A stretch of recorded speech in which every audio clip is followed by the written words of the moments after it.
Good afternoon, everybody. So I'm Herald Bonnici. I am very happy to be moderating this discussion today on the effectiveness of PPPs and affordable housing. We're going to wait a minute or so until participants are logging in, so we give time a bit to everyone. In the meantime, I would like just to do some housekeeping. So as just Christophe said, we will be taking questions through the chat function. And so if you have any particular questions that you would like to address, please use the chat function and kindly indicate the speaker to whom you are putting the question to, unless it's a general question being addressed to everyone. Today with us, I'm very happy to have three fantastic speakers, global leaders and experts in the field. It's my pleasure to introduce Karine Bachongy she's Global Social Infrastructure Lead at the IFC. Mr. Laurent Zylberberg from Contrôleur Général at Groupe Caisse Dépôts in France, and also Mr. Nasser Massoud. He is a founder and managing director of Concept Realisation, and he's also chairs the social sector chapter at WAPPP. Myself, I co-chair the Real Estate and Urban Development chapter with Meredith Marshall, who unfortunately today cannot be with us. So just to start off, I would like to start off a bit with Karine yourself on the first question. Karine, and I would like to take you to governments and particularly what they seek to achieve by PPPs in affordable housing. What's your take on this? Thank you. And just to briefly introduce, I work for the IFC, a member of the World Bank Group, so an international development finance institution. And what we do with governments is that we offer transaction advisory services. So we help them from A to Z, from the very concept, basically, to the implementation of a PPP. And World Bank Group does a number of things, along the value chain in housing, working with governments on the policy side, working on urban planning and land challenges, lending towards housing finance, also IFC investing in manufacturing of materials, in basically developers, and so on. So what we see, governments basically going into these type of transactions, we have a definition for this type of projects. Affordable housing is not social housing. I think we make a distinction. It's sort of for a segment of people who can afford basically sort of low range of housing units, but they can afford to pay something, right? Different from social housing, which is usually a public procurement matter and a public duty. And we have a definition for PPP, which is stricto sensus, a long-term contract between a public institution and a private partner. And the private partner can take on the financing, the design, commercialization of the unit, the operational management, and the public side has to contribute or makes a contribution of some sort. So it could be cash or equivalent. We can talk about this later. But the reason why governments go into these matters, first, we have the magnitude of needs. We see so many requests from governments. And of course, because I work for the IFC, I would focus on the emerging markets. A lot of requests, and the World Bank reckons that by 2025, which is tomorrow, you would have about 1.6 billion people who cannot or secure adequate housing for themselves and their families. And a third of that being in urban residents. So because of this, and because of the borrowing limits that the governments have also post-COVID, they are forced to sort of look for different mechanisms to expand affordable housing. And the government is tending to take a new role, right? Not being the financier and the constructor, the builder itself, but being the enabler and the sort of de-risker of this type of transactions. So government is willing to sort of take a catalyst role into this, and then calls upon a PPP partner to deliver the project. So there are different models. I think we will talk about that later. But if you if you allow me to stress one very important element, the government usually goes into this transaction looking at benefits, right? How can I leverage the private sector, financing, capacity to deliver, which are pure PPP sort of benefits. But on the other hand, this sector is different. I think it's important to stress you are targeting a sector which is very complex, requiring a number of elements of the puzzle to stand for the transaction to be successful. Also targeting a segment which can afford to pay if some enablers are there. And so sometimes you see governments thinking that every risk can be shifted to the private sector and all I have to contribute is a piece of land. And I think that's one of the challenge that we could discuss later on. Thank you. Adding to what Karine is saying in terms of some background statistics, the UN Habitat states that at the moment there are 100 million people who are homeless. And 1 in 4, I think this adds to what Karine was saying, is 1 in 4 live in harmful conditions. So the sheer volume and the need for affordable housing, which might be obvious, it's really intense. I would like to come to Nasser. Nasser, you come from you have a hands-on experience with PPPs and the area. And I think it's good for our audience, whether you can outline a bit the types of different models of PPPs which can be used for affordable housing. I mean, just to take our audience and to briefly explain your views there. Sure, thank you. And again, just by way of introduction, I've been in the fields of public-private partnerships in the social sector for over 29 years. I established conceptualization back in 2003, so 21 years ago, and we focus entirely on social sector public-private partnerships, strategy, transactions, and also monitoring. When we look at social sector, we tend to define it by who provides and who pays. The ultimate beneficiary in any social sector project is the population, the citizens. And I think that's what tends to distinguish the social sector from other PPPs and other infrastructures like airports and so on, which can benefit people way outside of the citizens of a particular population. As we see, for example, there's a lot of transit traffic that goes through airports that sometimes actually is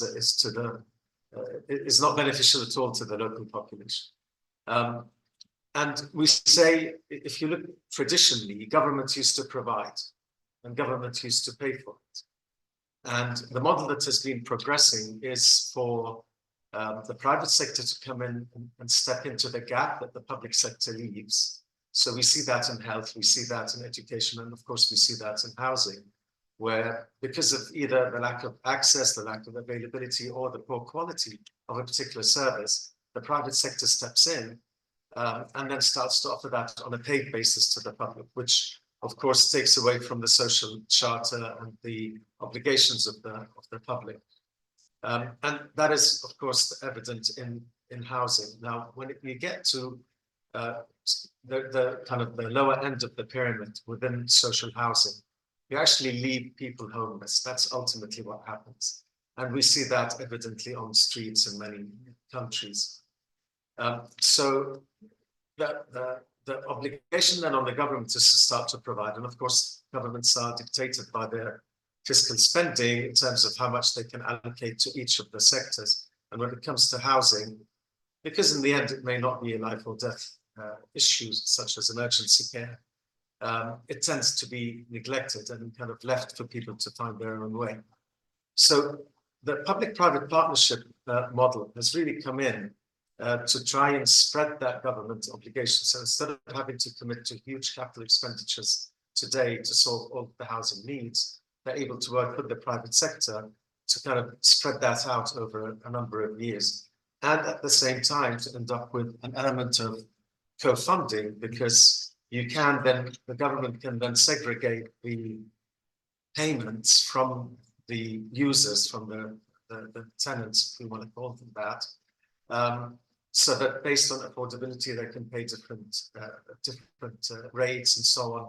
And that in part starts to subsidize the amount that gets paid to the private sector.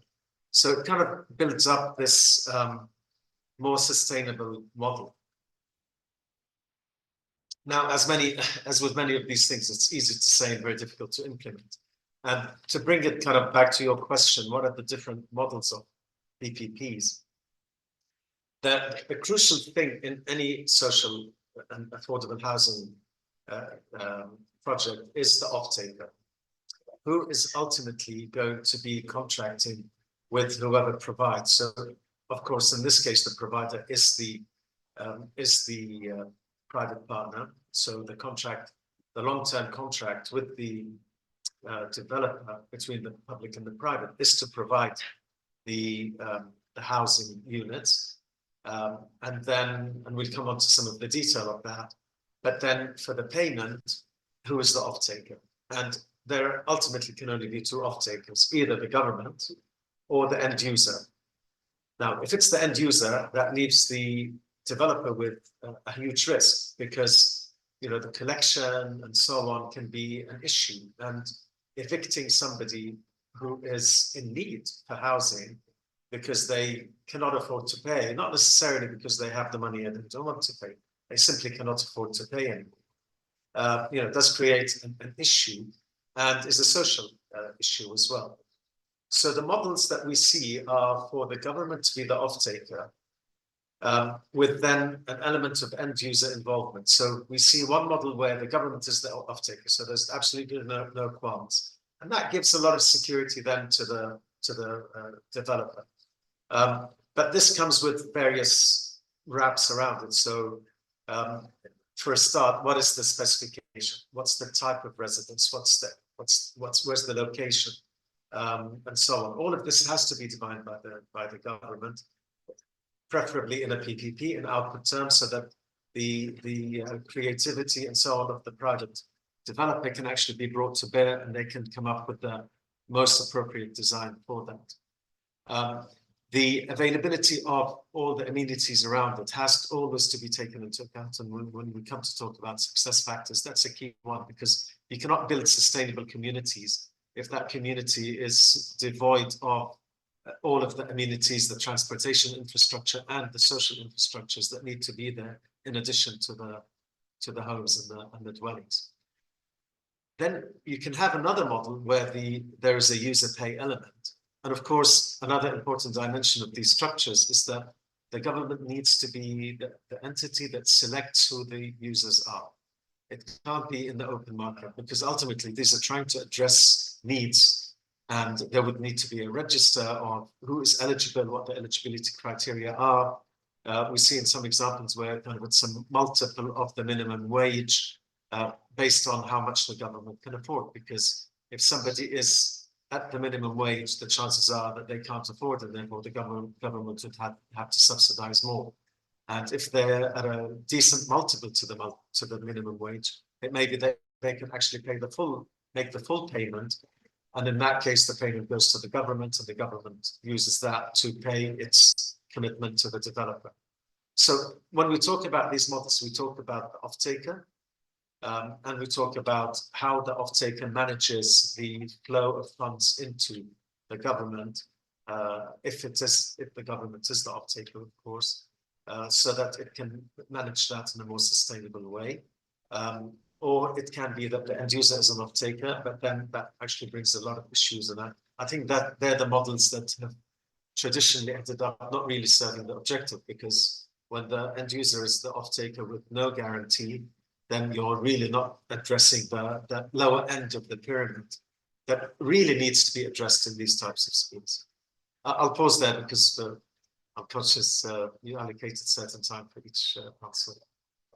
And just to share some more statistics also with people who have joined us today, is that UN Habitat, again, by 2030 estimates that 3 billion people will need access to adequate housing, and that's a lot of people.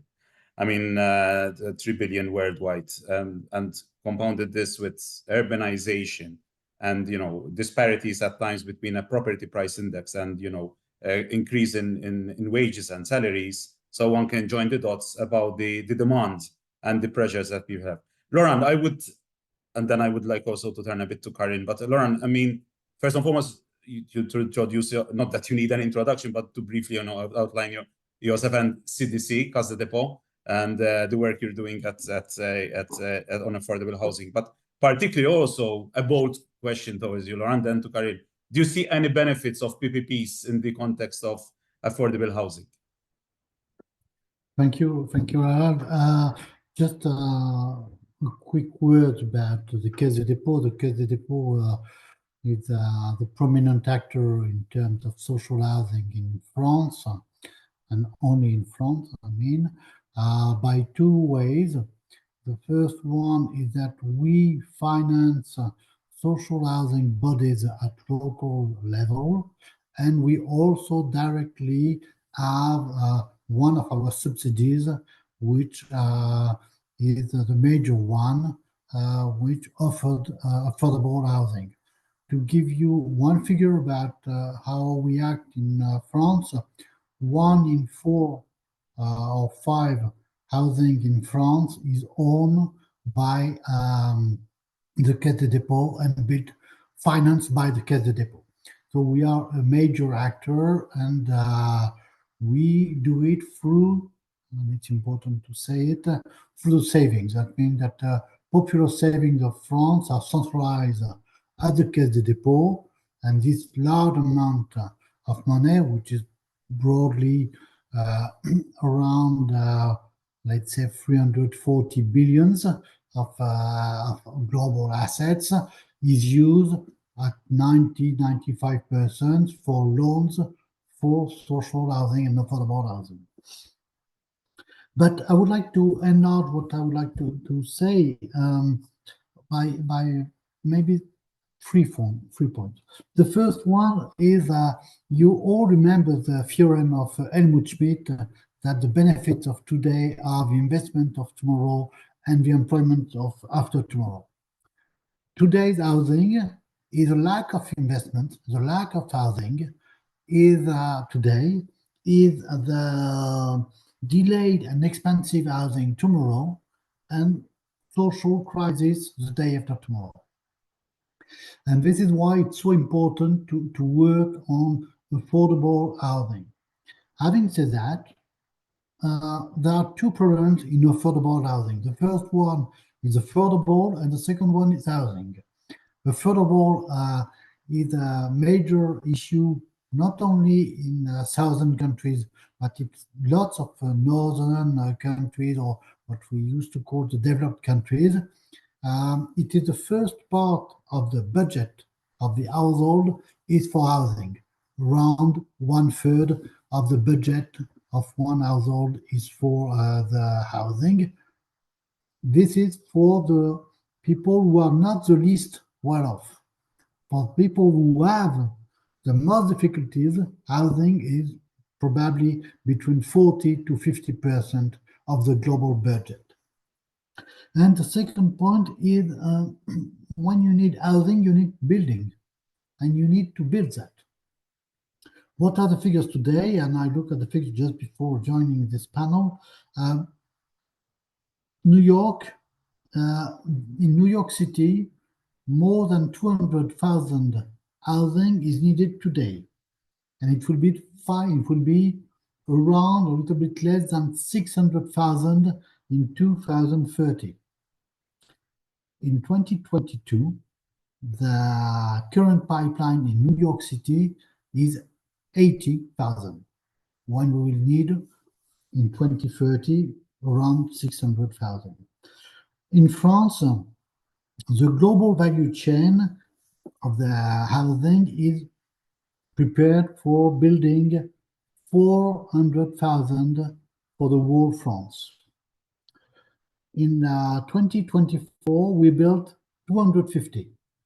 In 2025, 2026, we will build 200,000. That means we will build in the 3 years to come around half what we need. This has a double impact. The first one is that we are lacking housing, not only affordable housing, but global housing in France, but also we have lots of layoffs in the housing sector in France. Next City, which is one of the major building company in France has just announced that they will lay off, make redundancies, 1 in 5 of their full-time employees. So what does that mean? That means that the system is not working efficiently. This is just very basic, but it doesn't work. So how can we make things work better? There is one obvious thing to do is to make more leverage, and as Karine said, to use the leverage effect with the private sector, and as Karine said as well.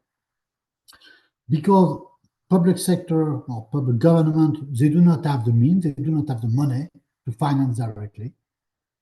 The private sector has not the yield and will not have the yield that they expect if they invest immediately in the housing sector. Therefore, they need to be a combination. And for this combination, the PPPs are one of the best options. But, and this is where I will finish, for having a PPP, we need to have 5 elements. The first one is a shared vision between private and public. And that means that we need to have a common understanding of the challenges and the desired outcome of the collaboration, which is not completely the case everywhere.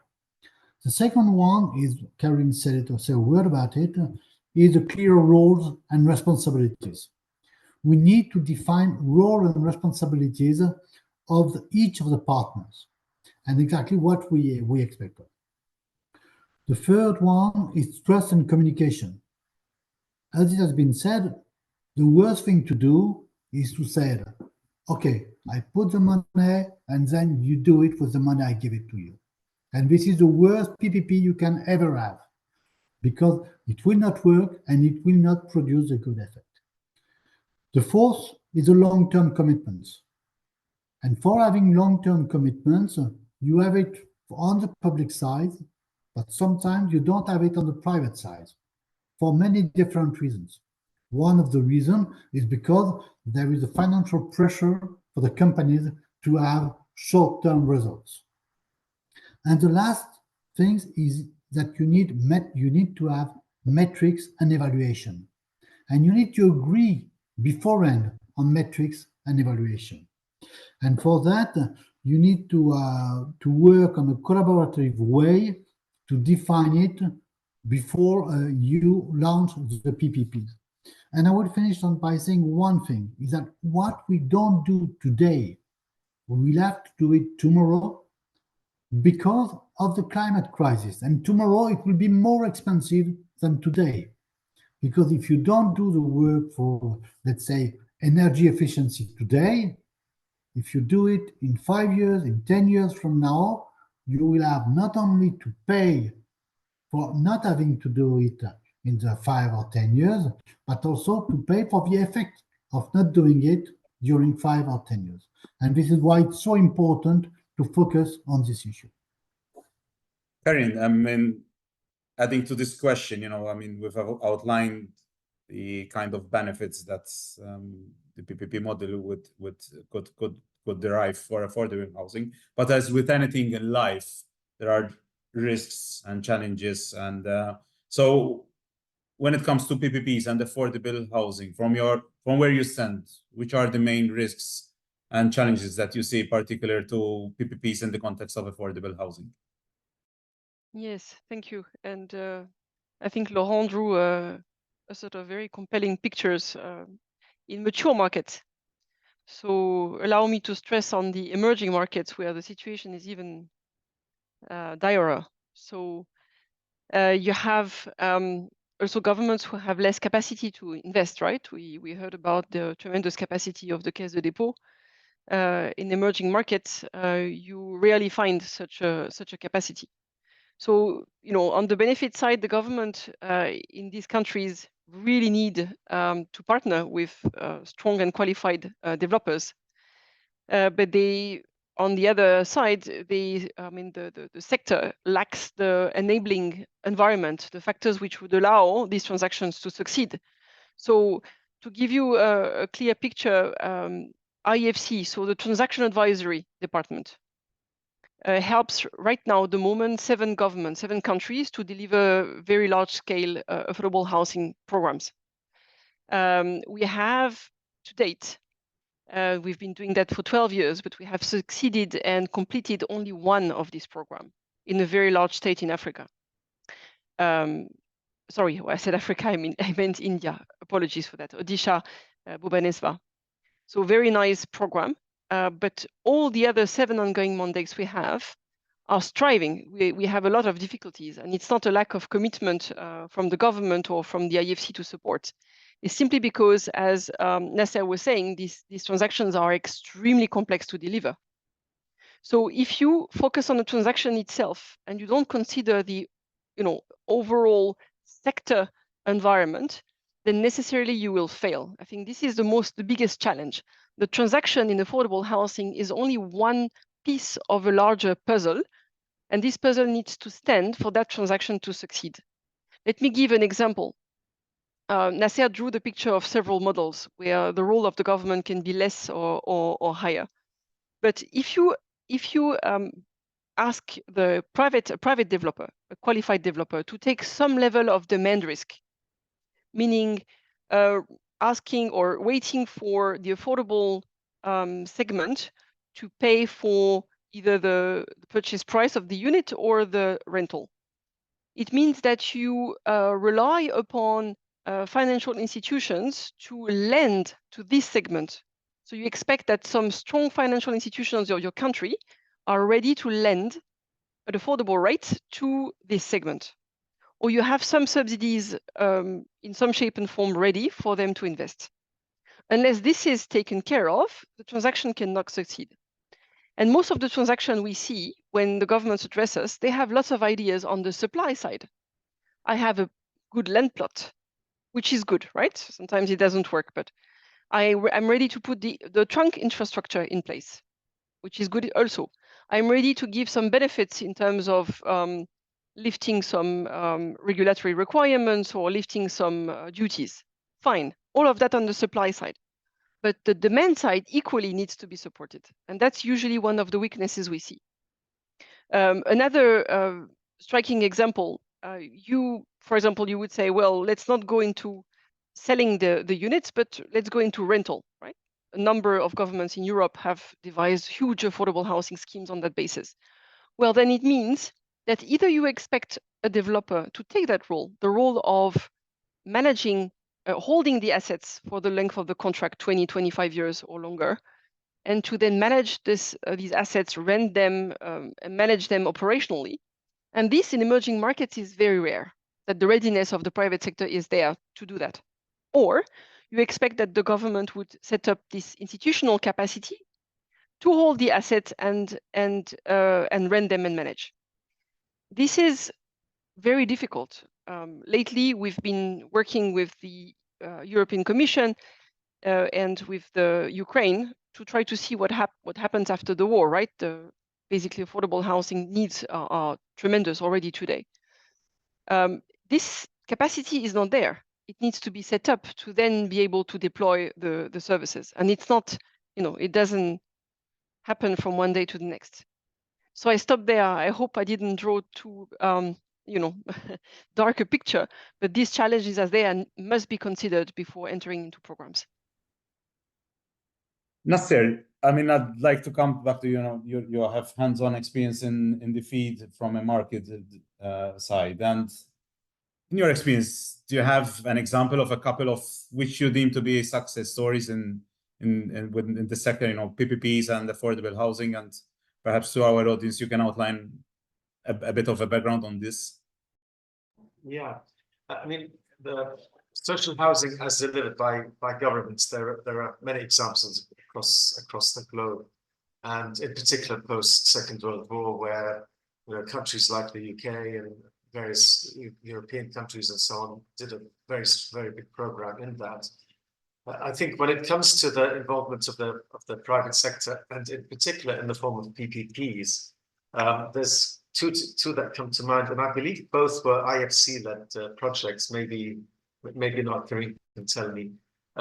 One of them is a case study in Brazil. It's called I had to write this down just to make sure I get the, although I'll never get the pronunciation right, but Paulista, Casa Paulista program. That was quite an ambitious program, and it looked to do what Karine was saying now, enter into a long-term deal, so a 20-year deal, which included, of course, the operation and management. But this was done as a government offtake, so it wasn't. They weren't looking to pass the demand risk and the collection risk onto the private partner.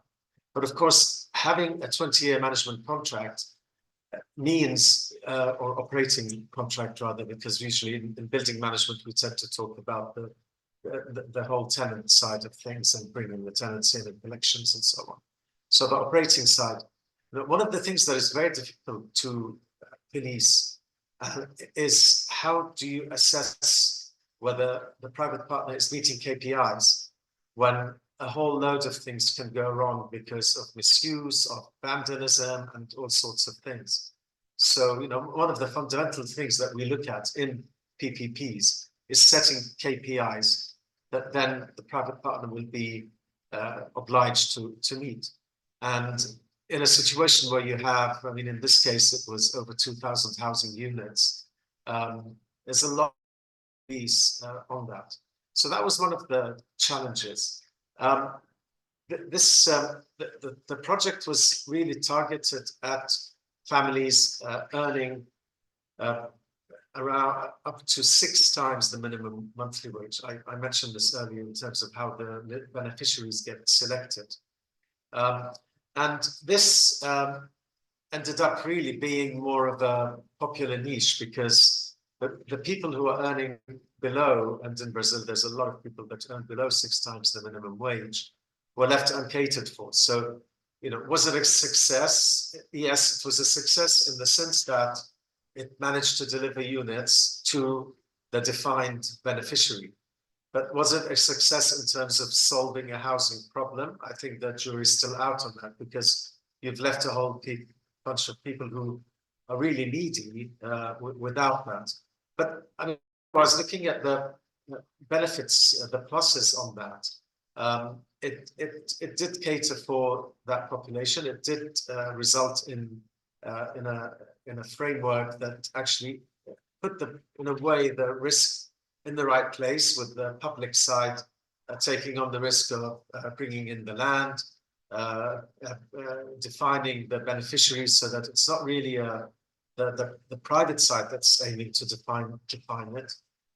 It took on other responsibilities like setting the design standards, and although within this the off-taker was ultimately the end user, so it was an end user off-taker, but there was the government guarantee behind that, and the government was collecting, of course, from the tenants and using that to offset its fiscal obligation with respect to that. Another example, which seems to be a lot more successful, is one in India, and I know for sure that was done by IFC. And again, at the risk of getting the pronunciation wrong, it's Bhubaneswar project.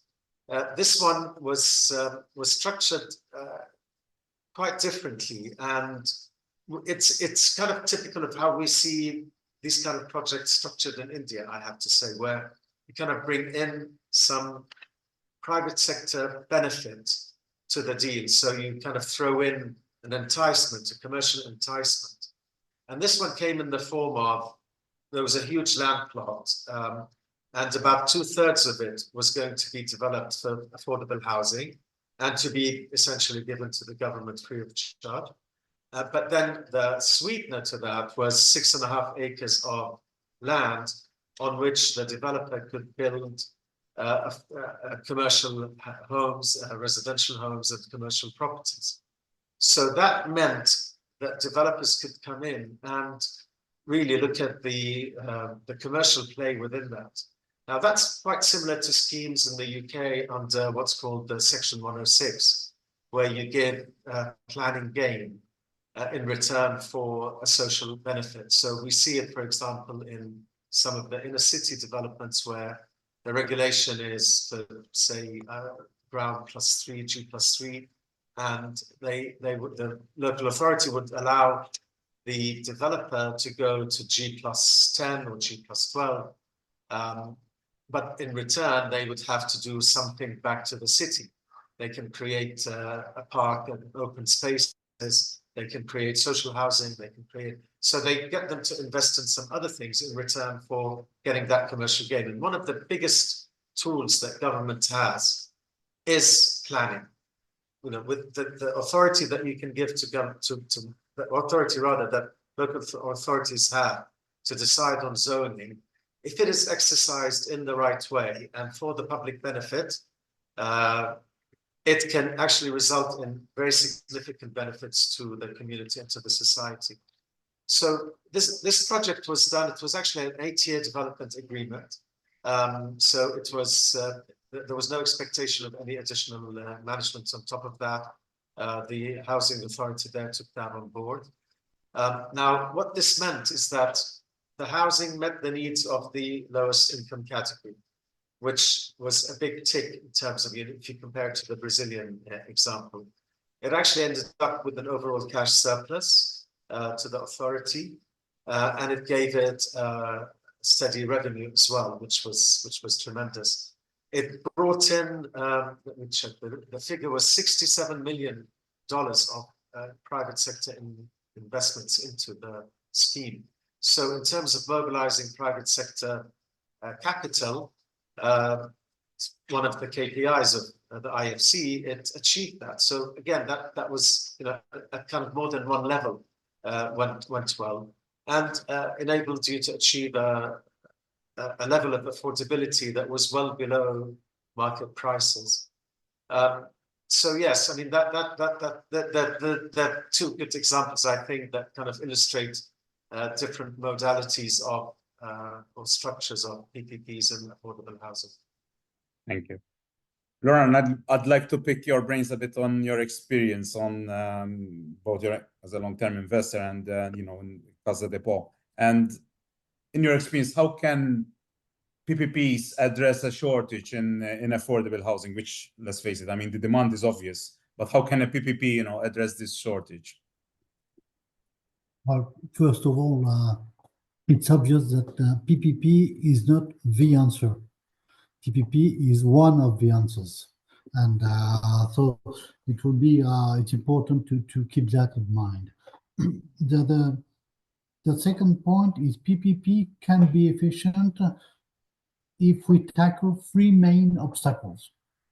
The first one, on which we have it's not our fault, but PPPs have bad reputation. In many countries, it has bad reputation for different reasons, historical reasons, but also for the reasons that it is of their complexity, legal and financial complexity. It is not a simple process, and therefore the reputation is not very good. The second point is, and this is where probably North and Southern countries have similarity, governments broadly, they do not focus on the right points. They focus more on the, let's say, specificities than on vision. And they need to keep the vision and the KPIs, as Nasser said. If you have a vision and the KPIs, then you can have the way to follow the PPPs. If you don't have it, you will focus on different aspects and you will forget why you are doing it and how to do it. And therefore, you will miss what I just recalled earlier about the trust between the partners. And the third obstacle is that the rules must be clear and stable for long term. They cannot change during the life of the PPPs, and PPPs are long-term exposures or long-term policies. And most of the time we look at bit by bit, and we lose the global vision.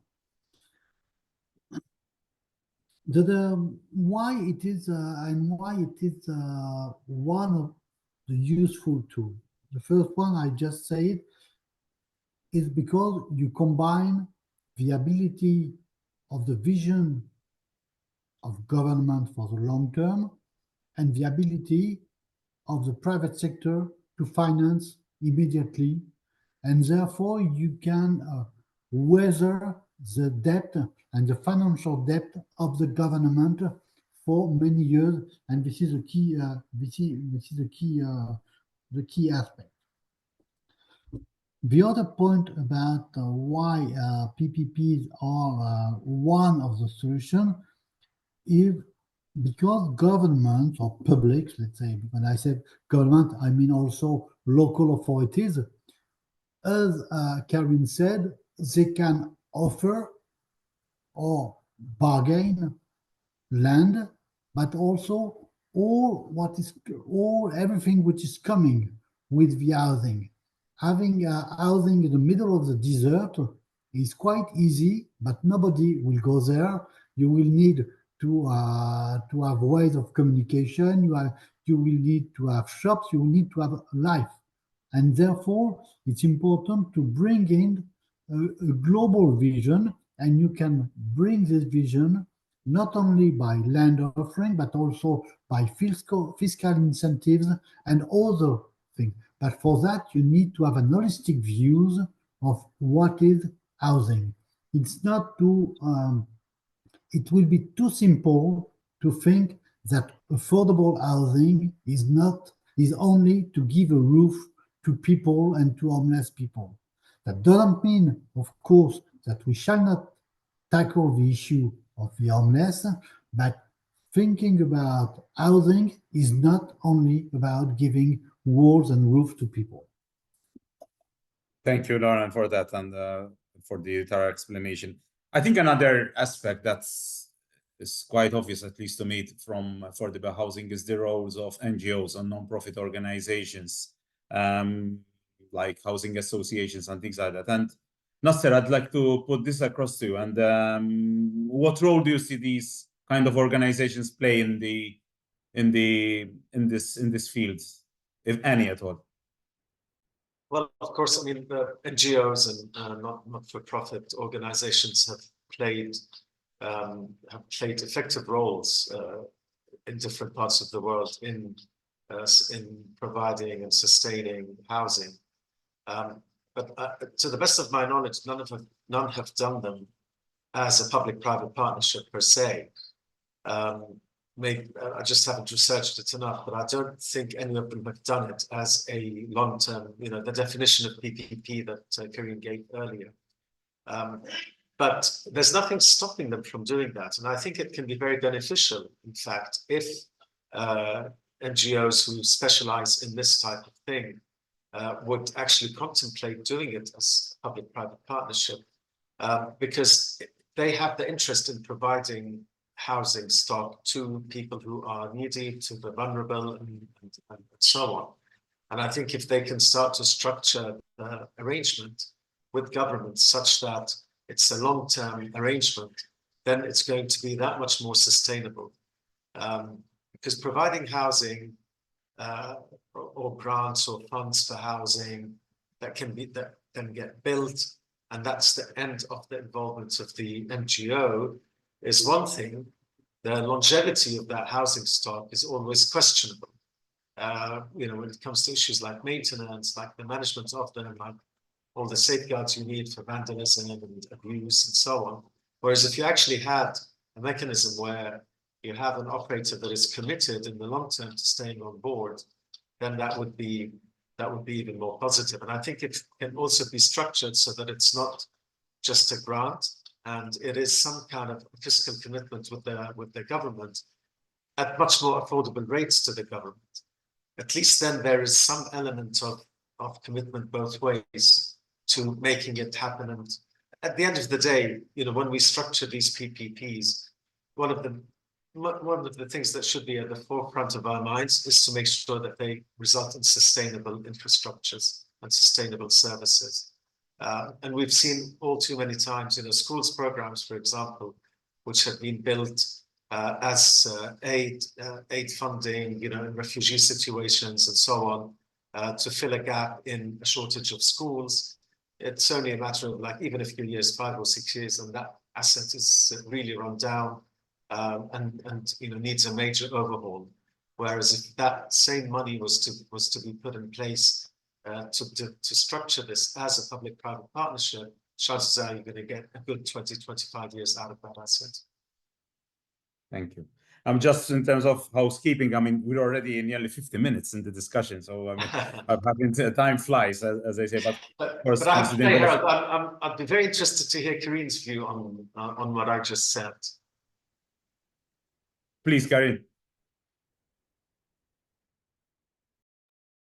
Well, first of all, I think, thanks for mentioning the Bhubaneswar successful case study. I think my colleague Sumit Shukla, who is a great specialist and has delivered this project, will be very happy to hear that you mentioned it. It's fully operational. And also, I mean, I have to say that we at IFC learned the hard way, right? What it takes to bring this project to success, or what it takes to not manage. I think we have to humbly also said that we see in affordable housing PPPs a lot of projects who do not have the right success factors and therefore do not succeed, not progress. And so what I'd like to say, Nasser, is that we were sort of having so many requests from different governments and so many difficulties in the past, to deliver these projects, that we've set up a tool where we have the must-haves and the nice-to-haves components of projects, depending upon the context and the environment. And we screen these projects when we receive them, and we embark when we are 100% that all these fundamentals are actually there.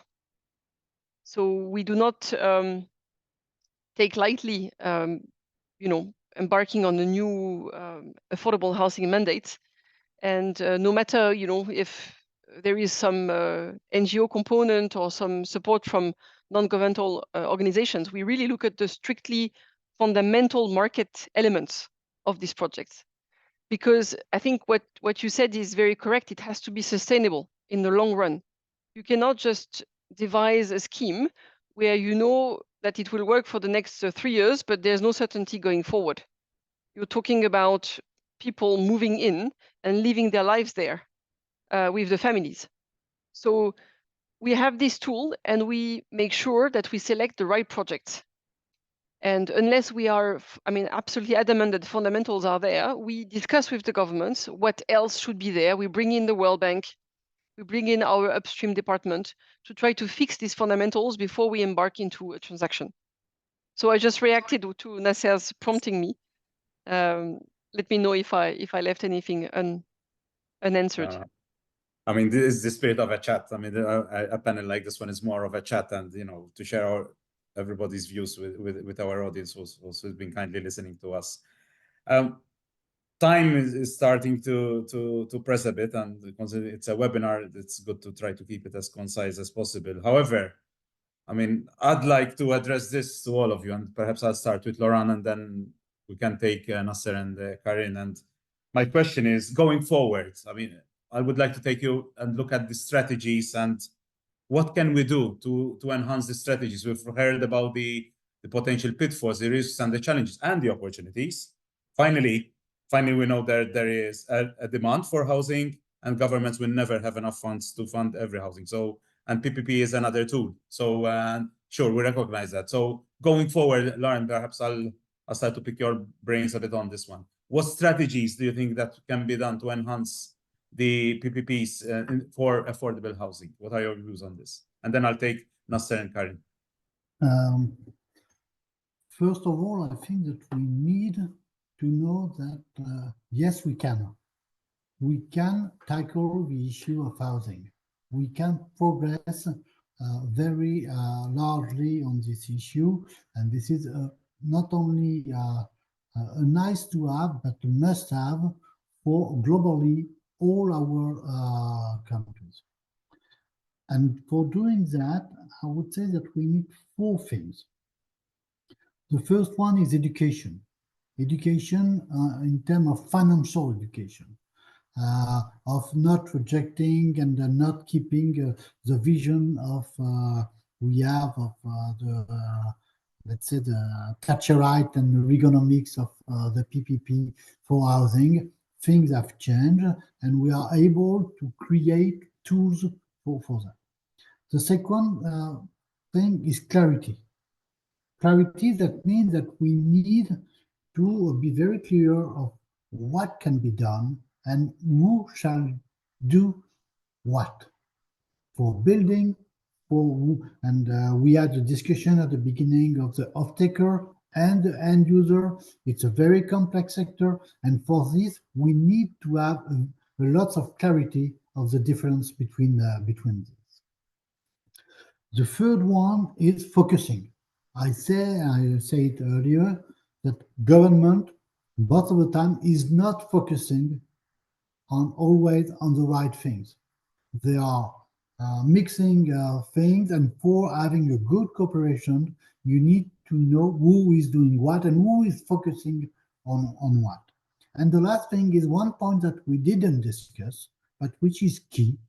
And it is key not only in southern countries, it is key also in northern countries. It is governance and good governance. We are speaking about land, we are speaking about local authorities, we are speaking about housing, we are speaking of everything which raise red flags about governance everywhere in the world. And this is where, if we don't have a good governance, we will not have confidence, and you will not be able to develop the cooperation.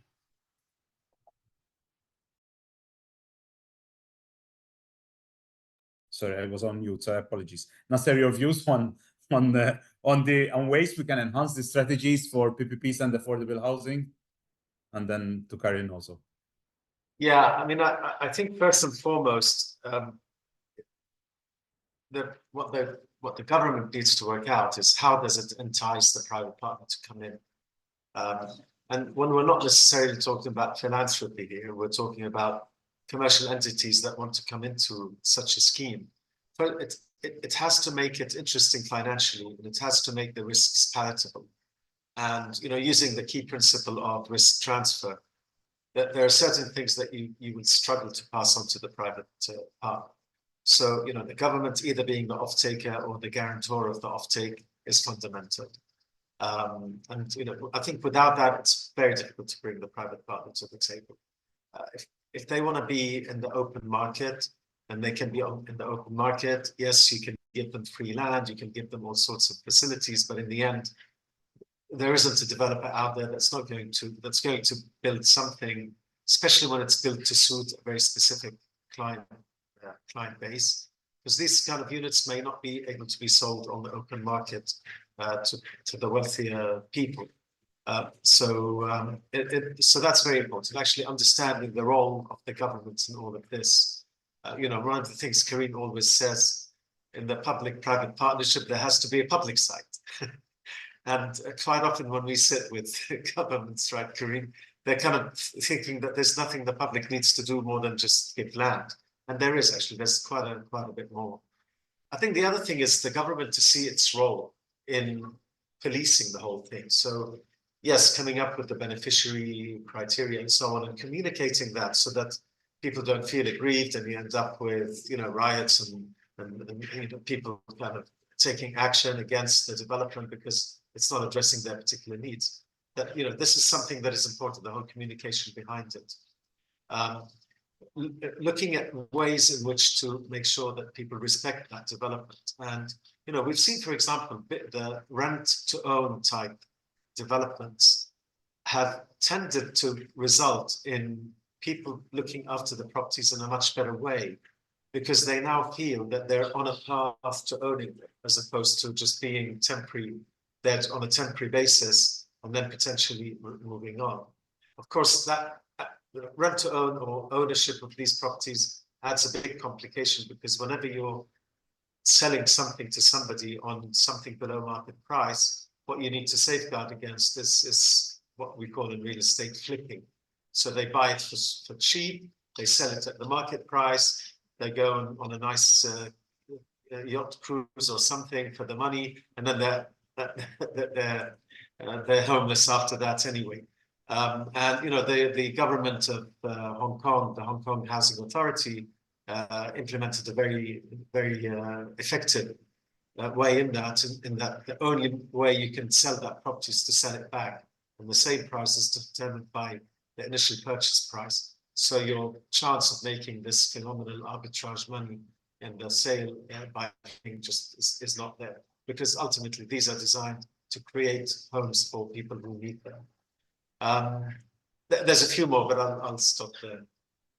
Karine, from your side and IFC, how do you see that, you know, these strategies to enhance PPPs for affordable housing? What's your take on this?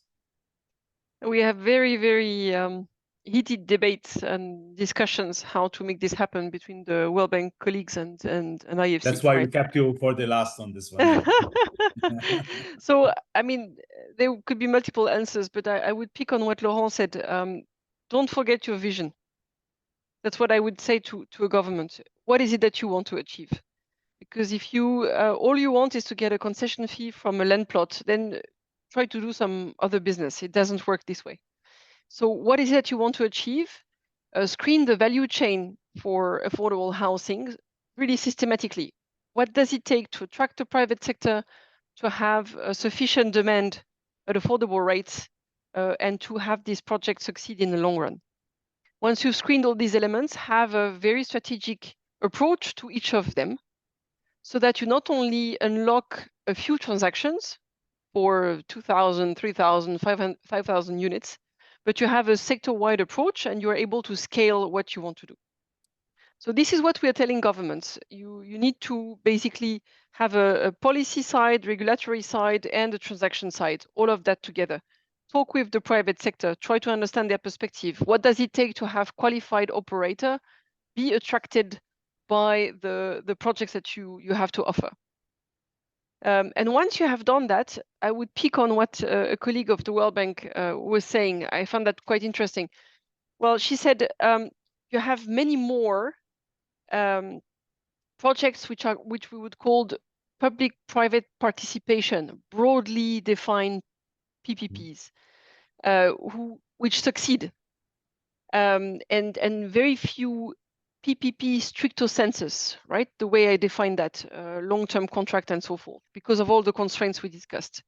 So the right way would be to really screen this value chain and have a few very strong transactions succeed, and then open up the sector by lifting the constraints on all these elements of the value chain. And I think the mature developed markets which manage to scale affordable housing, the way France has done that, Austria, Germany, we have many examples, and I only mentioned a few that I know well. They did this, right? In fact, in a very systematic manner. Sometimes it's not sufficient, as Laurent was saying, right? France tackling only half, but at least there is an approach to the sector, and there are all the fundamentals there. So that's what I would say. Thank you. Now, just to react on what Karine said, it's true that the system is not perfectly working in northern countries, but the actors are there. And what is important is to enable actors to exist in countries. And if I may just say a word about it, this is also why we are working with African countries, mostly West African countries, to have their own Caisse de Dépôts, which are and will be in the future actors for housing. Thank you. So we are 1 hour on the clock. I think it's time for me to start to conclude. I mean, I would like to conclude first and foremost to thank you, all of you. It's been a fantastic discussion, Karine, Laurent, and Nasser. I'd like also to thank Ziad Hayek, our president, and Jean-Christophe Bart, our executive director at WAPPP. I mean, I'd like to conclude by where we started. And there is a demand, an increasing demand for housing. By 2030, 3 billion people will need access to adequate housing. I will not go in the merits of social and affordable housing that has been clearly outlined by all of us today. But what we wanted to do today at WAPPP level is to put a spotlight on, I mean, Laurent used the word PPP as a tool. We're not saying it's the solution, but can be another tool. We've touched upon the roles of governments and the role of the private sector, demand, supply, different models and success stories. And I think this is a start of a journey, and we'll be more than highly pleased to all of us to contribute to this journey. Once again, thank you all. Thank you all those who have joined us today. And thank you, everyone. Thank you, WAPPP. See you. Thank you. Bye. Thanks. Bye-bye. See you soon. Keep well, keep Take well. care.